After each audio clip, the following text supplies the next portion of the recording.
Hello, Slingers. Welcome back to another Wordslinger podcast. And today I'm going to talk about something I think is going to be an interesting topic. I'm talking about quality over quantity.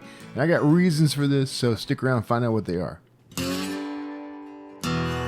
It's the Wordslinger podcast, where story matters. Build your brand, write your book, redefine who you are. It's all about the story here. What's yours? Now, here's the guy who invented pants optional, Kevin Tomlinson, the Wordslinger. Wordslinger. Well, I am Kevin Tomlinson, the Wordslinger. Welcome to the show. I'm glad to have you back here, hopefully, or here for the first time. Welcome. It's always good to have new viewers and listeners, and I appreciate you being here. The topic, there's a reason I've chosen this topic, quality over quantity. I got interviewed, I think it was yesterday, by Hank Garner on his podcast. And one of the things we talked about in brief was rapid release. And I had said, this is sort of my take on things. This is sort of my opinion on things. This is something I'm seeing. But I see rapid release as kind of a downside for authors now, rather than being the way to go. For a very long time, rapid release was how you built a career, built it quickly, made it very profitable. And it can still do that. I'm not saying it doesn't work at all. But what I'm seeing is with AI coming into the game, and authors are there are authors out there. Well, we'll call them authors, I guess. There are people out there who are using AI to generate a ton of books. When I left Draft to Digital, we were already dealing with thousands of books a day from a single user. That's insane. And multiply that by hundreds and thousands of users, and you can see where there'd be a problem. The retailers do not reject this stuff. Amazon is actually, they've built in a policy where you need to self-identify that it's AI, and there's some software and things out there that now scan and can identify AI writing, though from what I've seen, there are as many false positives as there are legitimate hits. But we'll see how that goes. But the thing is, identifying it, they're not opposed to the publication of it. And I know this may be controversial, but I think that's the right approach. I don't think this is content that should necessarily be blocked. And I don't think it's the downfall of writing and publishing, and I don't think it's going to kill publishing as a path for financial success for writers. I could debate this on a panel, and I think I am debating this on a panel coming up at NEEC in next month in September.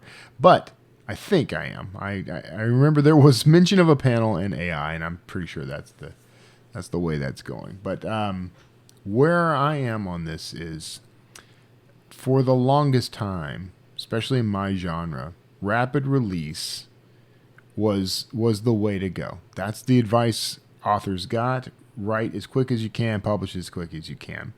And that would help you build a rabid fan base that buys everything you write, practically.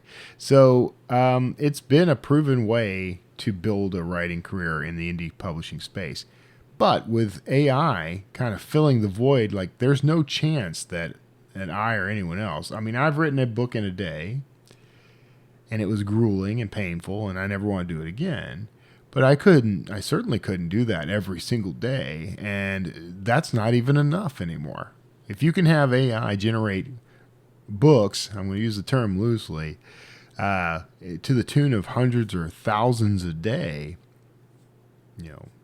that's a John Henry kind of scenario. Like, even if I could beat that, my heart's going to explode. So that's not a viable option for us. And what I'm seeing on the reader side is there's definitely readers who don't mind that stuff. It doesn't have to be high quality. In the sci-fi space, and in the romance space, fantasy space, there was a high demand for as much as people could get. These are readers who might read 2 or 3 books a day sometimes. It's crazy. Dozens of books a month. And they were running out of books, and so they'll take whatever they can get. They're feeding a need. And the rapid release model worked well for serving that crowd. But now the AI model is going to serve that crowd. And so it's the same bunch. Quality isn't as important to them as quantity. There's some money to be made there for sure. Does that cut out authors? Well, it cuts out the authors who are reliant on the rapid release model if they're unwilling to generate AI books. If you truly want to be a writer, which is what my goal is, and I think a lot of my listeners have the same goal. It's not about becoming a book machine. It's about writing good stories that we have wanted to tell that resonate with the readers we're trying to attract. It's about building a kind of community there. So it is very much, for us, it's a quality over quantity question. Now, again, the rapid release model isn't going away, but I think what's going to happen, what is happening is that the readers who aren't wanting mass quantity books, they are going to start seeing people who produce rapidly as they're just going to assume that those people are using AI. And this crowd does not want AI. They don't want AI generated books. These are the people who turn very quickly away from AI generated content, thinking it's low quality, and a lot of times it is.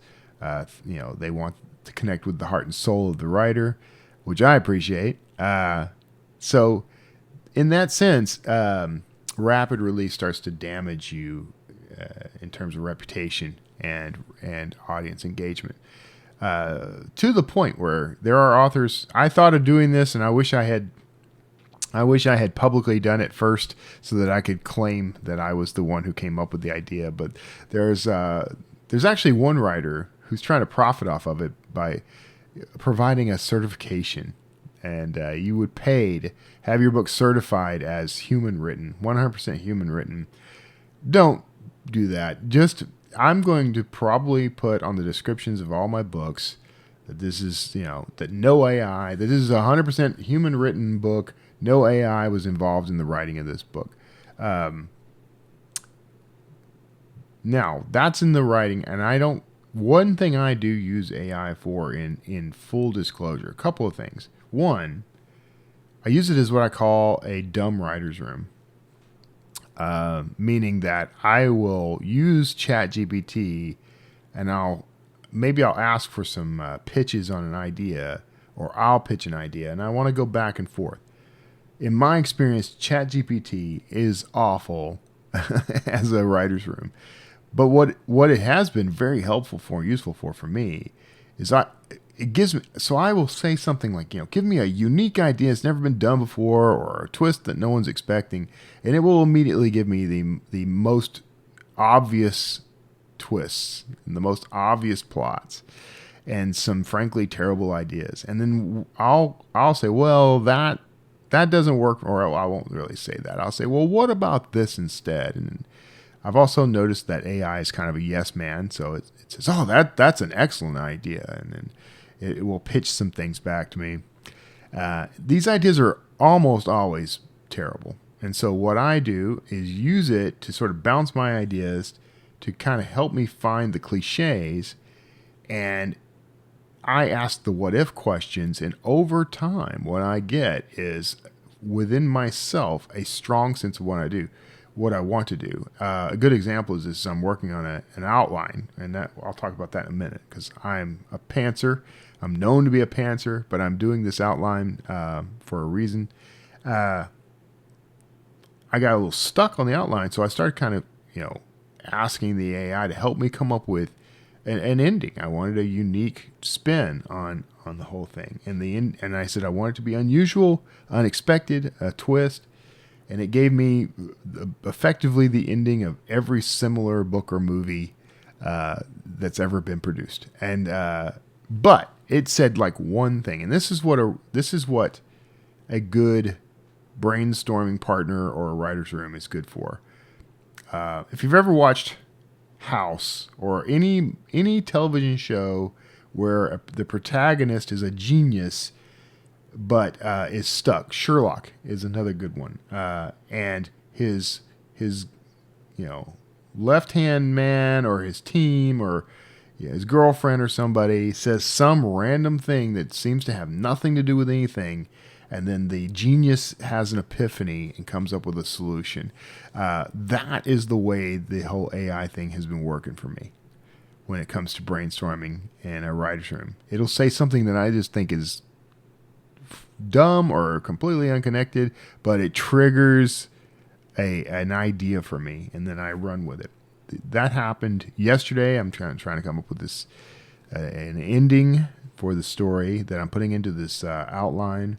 It gave me a cliche ending, but it said like one random thing, and that wasn't even connected to the ending. It was just a random comment about something, and there was this a click for me, and I'm like, okay, let's take that. I'm going to expand it here.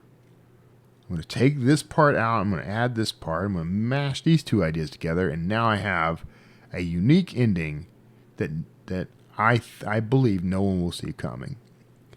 The AI didn't give it to me, but the AI assisted me in coming up with it, and that's the way I think we should be using AI.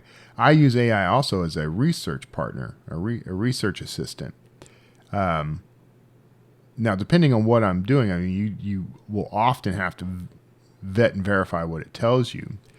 But I found a trick for doing that.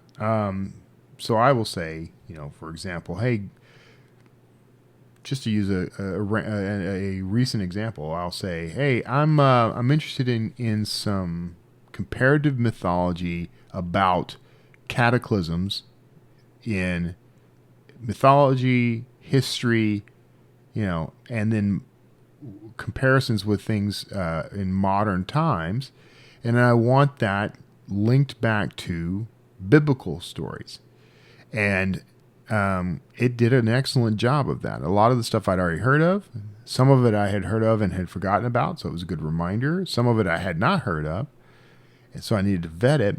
But here's the trick you can use for that. And I didn't mean for this to become an AI tutorial for writers, but maybe that's what we need. But here's a trick: is to say, give me this, and for each point that you give me a URL for a source where I can verify this. And so it'll give you a list of URLs. So if you go to those URLs, and you can ask for multiple, like give me 3 URLs for each of these points, and it'll give you 3 URLs that it drew from for the research. You can go and verify that those URLs are real and active, and usually they are, and that the information there is accurate. You can also ask for give me some search terms I can use to verify this information and find more, and it'll give you those terms. So you go find more, and this can be really quick research. But for the most part, what I do is just use it to verify that, this thing that it said does exist. I don't necessarily have to deep dive into it to verify it. I might learn a bit more in doing that research, but I can always say, like, give me a summary of what's happening at this URL, and it'll and be specific. Give me a 3-sentence summary. Give me 5 bullet points about this Wikipedia article. Give me some. You can ask it to dumb some things down, like this. Take this theory from quantum physics and give me a simple and easy to understand single sentence about it, and you'll get pretty good results. Do that 2 or 3 times.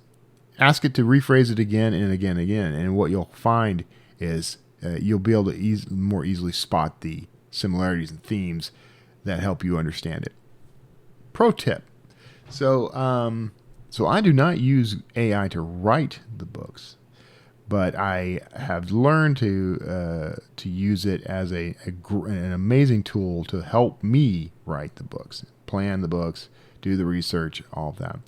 I also use AI because I do my own covers, and for a couple of decades, I've used stock images and my own illustrations, or I've paid for illustrations, or I've taken photos, or whatever. I've built libraries of things, and I've developed little, standard tricks and things that I use to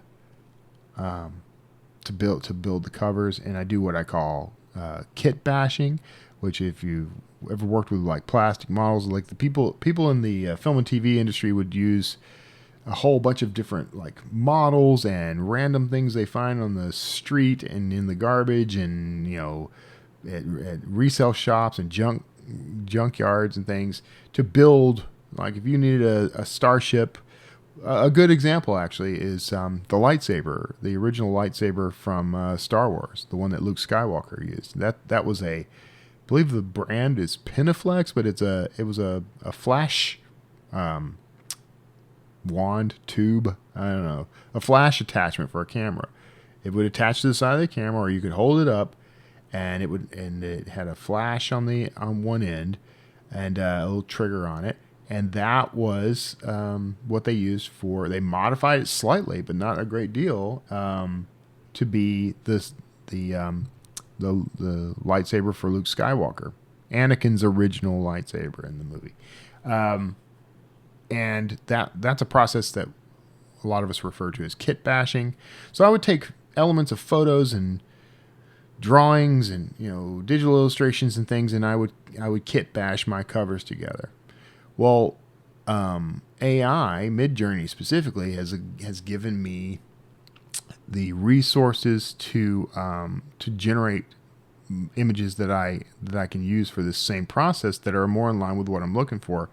I've had zero luck in saying, I want a cover with these elements, and Midjourney spits it out exactly the way I want, or even just close to what I want. I've had no luck with that. Very little luck. I think I had maybe 2 covers that I think, I only had to add minor things or make modifications to. But for the most part, every cover that I've built using AI, I've used a stock photo type method. I want this element, I want this thing. I will start with, like, I want this cover image, and I'll get a result.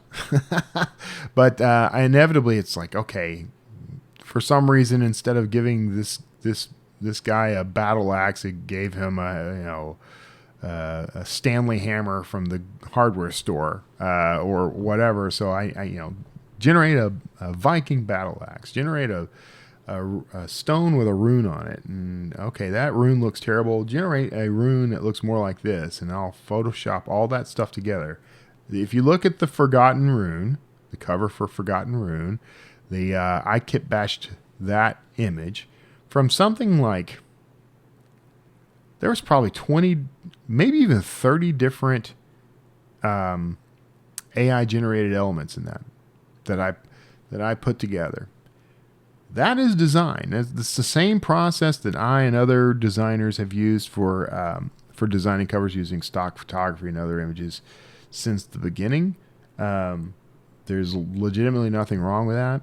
When I'm asked if I used AI to generate any part of the book, I can legitimately say no, because nothing in the book was generated by AI. The cover, it's not an AI generated cover, so it's just a cover built from AI pieces. The same as if I'd gone to iStock Photo, or 123RF was the one I used to use forever. Storyblocks or whatever that site is. And occasionally I still use stock images because I just can't get the AI to generate a piece that I need.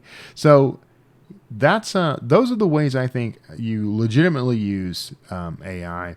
And I know there's a argument or question like, I am definitely not robbing anybody of income. Maybe the stock image people, but they never have the stuff I always ended up having to compromise, improvise, and settle with stock imagery for a lot of things. Spaceships, for example. Find a decent spaceship in a stock image. My sci-fi covers, I wanted a particular type of spaceship, and I could never get it. I tried paying somebody, and I got mixed results, and that just gets expensive. So, and I was designing some of it myself, and couldn't quite get it to the quality I wanted. I'm a good designer, but I'm not like it takes me longer, I guess. If I took the time, I could do it. But the real point was, I'm never going to pay anybody to do those covers because it's something I love doing. And so maybe I'm cutting the stock photography sites out of some money, but they weren't getting that much from me anyway, frankly. So anyway, for some people are not going to see any of that as justification, but there you go. Now, where does this come in with quality over quantity? That I think is a great illustration. The covers themselves are a great illustration of this. I've got 70 plus books. If I were gonna, well, no, maybe this isn't a great example. The books are a good example. I want quality books. The readers want quality books more and more, rather than hundreds of them from you. If they're following you, you should be working to be the brand that they follow. You're who they're after. You're who they want to know. So, and the quality here also includes the relationship you have with those readers. There's that idea of engagement, and when we talk about that, it's almost always one way. We want the readers to be engaged with us and with our content, and that's fine. But if we're not engaging back, what we're missing out on is that opportunity to build a relationship with a super fan. We want to make every reader a fan, and not just a fan, but a huge fan of us. And there are writers that no matter what they put out, I'll read. Jim Rollins, for example, he's a thriller writer, but he started writing fantasy. I'm not even that big of a fantasy reader, but I read his stuff because I like Jim and I like his style. There's a ton of writers like that. I intend to be one of those writers, so that whatever it is I decide to write, my readership will follow. Ernie Dempsey just put out a golf book, The Final Round. I have it. I bought an ebook copy for myself, and I bought a hardcover copy for someone's birthday. I don't think he listens to the show, but just in case, I won't mention whose birthday. Forget it's your birthday, sir. But that's a pivot for. It's not a pivot, actually. It's just this is a story that Ernie wanted to write. It's not a thriller. It's probably a little bit more literary than that. I asked him about it the other day, and he said it's doing great. And that's because Ernie's got loyal followers who want to read what Ernie writes.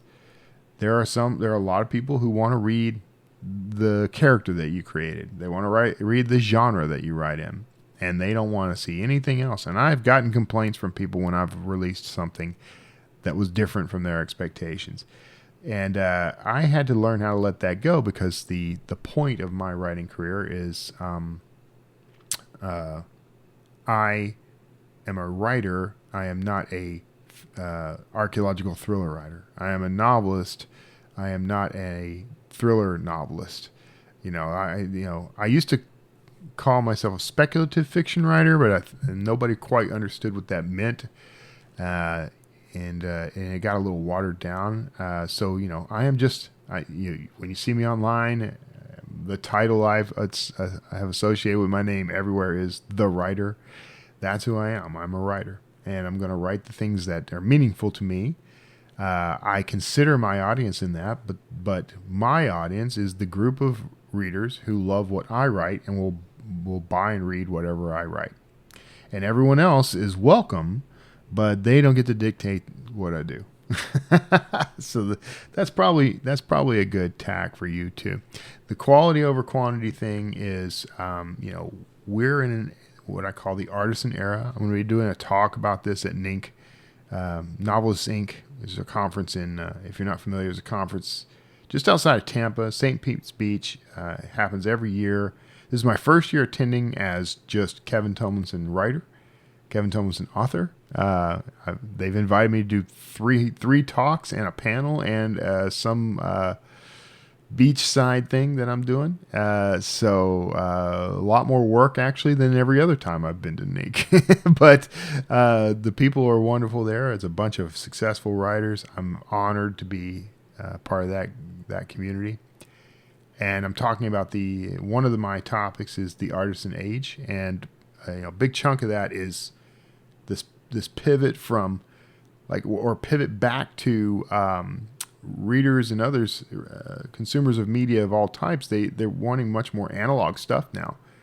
I think we've started to feel sort of like we've lost something in the digital age, because many times let's say there's something you purchased through Apple TV.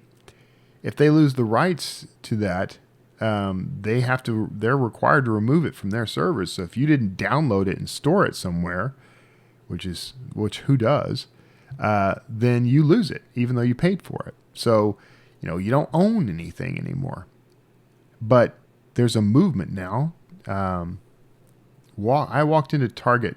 Oh, you see I cut my thumb making a salad the other day. It's pretty painful too. But I walked into a Target, and I've seen this in Walmart and other places, but in Target, of all places, I came across an aisle that had Polaroid cameras and Polaroid instant film. It had 35 millimeter cameras and 35 millimeter disposable cameras, rolls of 35 millimeter film. Another aisle had vinyl records, many of which come from my heyday. I mean, I'm like, is this 1994 or 2024? There's Nirvana, and there's Queen, and there's there's all these records from when and I wasn't even buying records in the 90s. That was all cassette and then CD for me. But albums were still around, still being sold. There are record players in the Target. There's just all this analog stuff. There's a typewriter movement. I think, what is it called? There's a article that I found and that many people have shared with me. Let's see if I can find it real quick.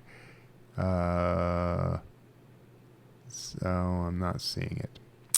The typewriter rebellion. So there's this this movement for people to start using typewriters to write. You can kind of see this reflected in like FreeWrite has their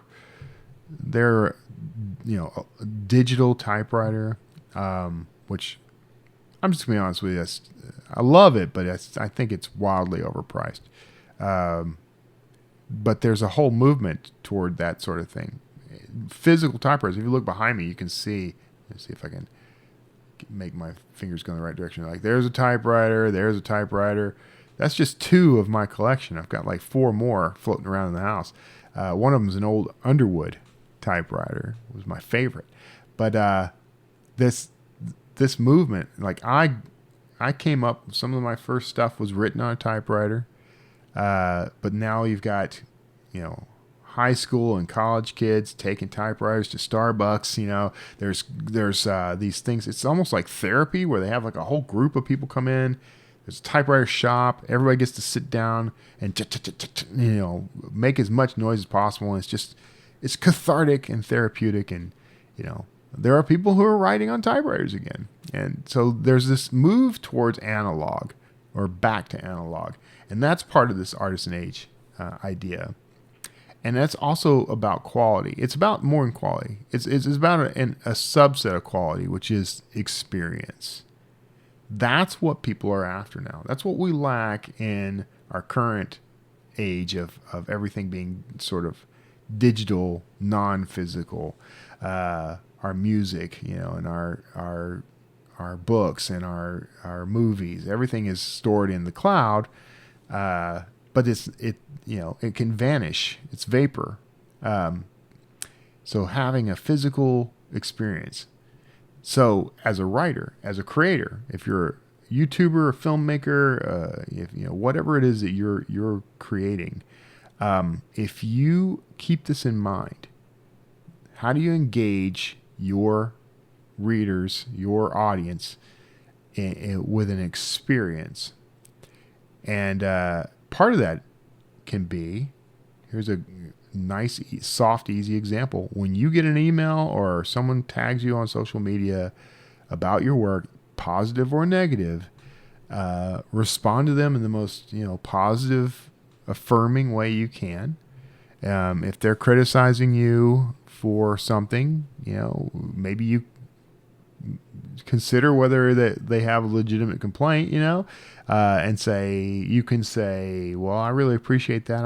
I'll work on that because that's great feedback. I appreciate you taking the time to do that. Or, well, we disagree on that, but I really appreciate you taking the time to tell me because, sometimes I overlook things or don't think about things the right way. So I'm really grateful that you took the time to do that.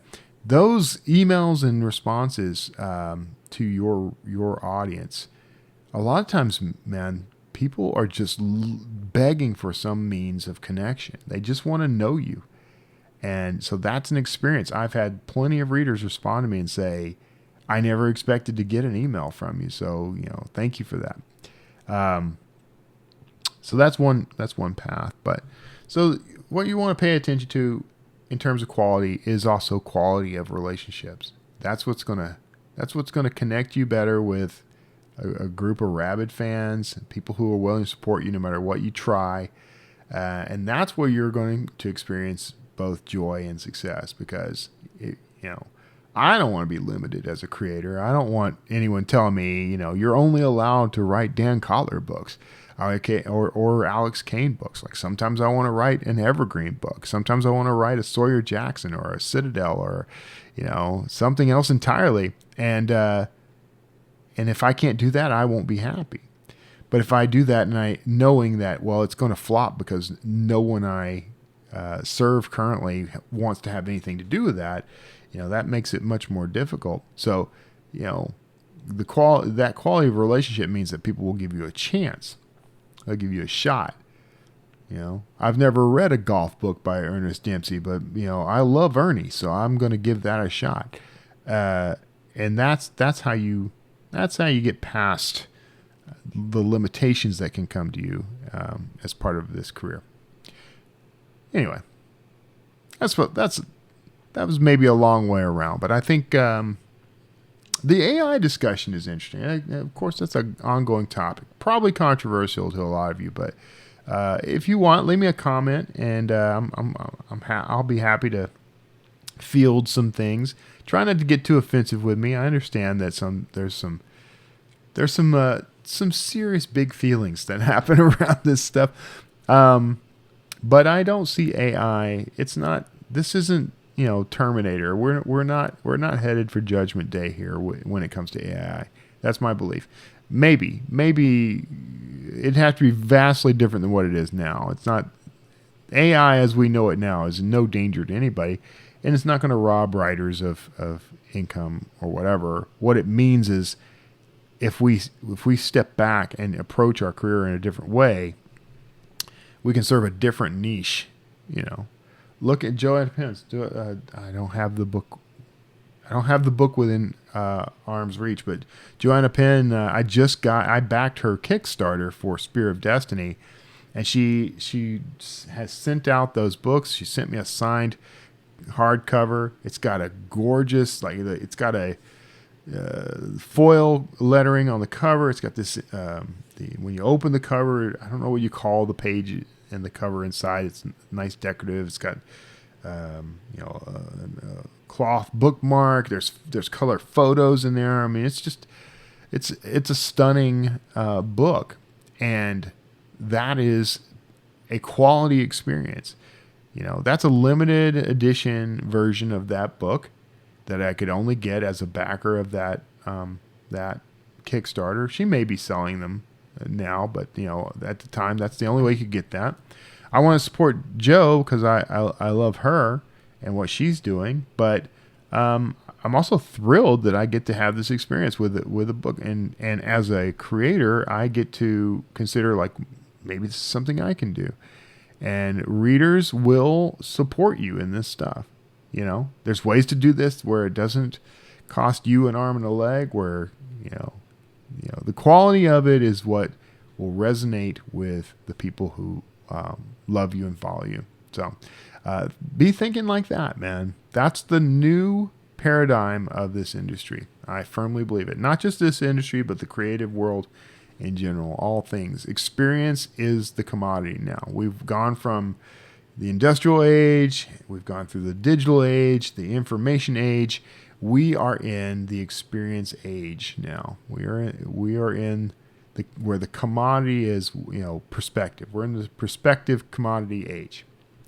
Your perspective, the experience you're willing to give people, the quality of that experience, that's what's going to make the difference for you. So all that said, thanks for tuning in. If you're listening to this on a podcast platform, do me a favor, scooch on over to YouTube. Go to youtube.com/Wordslinger, Wordslinger podcast, I believe. Gosh, I really should remember that. But let me do it real quick, man. I've done this before, but just so that I know, Wordslinger podcast, that's it. Go to youtube.com/Wordslinger podcast. That's where these episodes live in video format. What I'm trying to do is build up that subscription base. That will help me a lot. So if you're watching this on YouTube, make sure you like, share, and subscribe, and leave a comment. Comments tell YouTube that you are engaged with my content, and I will engage back. I'm terrible about this with the Wordslinger channel for some reason. Mostly because I don't get alerts. I'm working on why that is. But so if you don't hear from me right away, I generally remember to go through sometimes a month or so later, unfortunately. But I'm trying to get into the habit of checking every day to reply. But I will reply. But leave me any questions and comments you have. And make sure you subscribe. Thank you for being part of the Wordslinger podcast. I hope that this is a quality experience for you.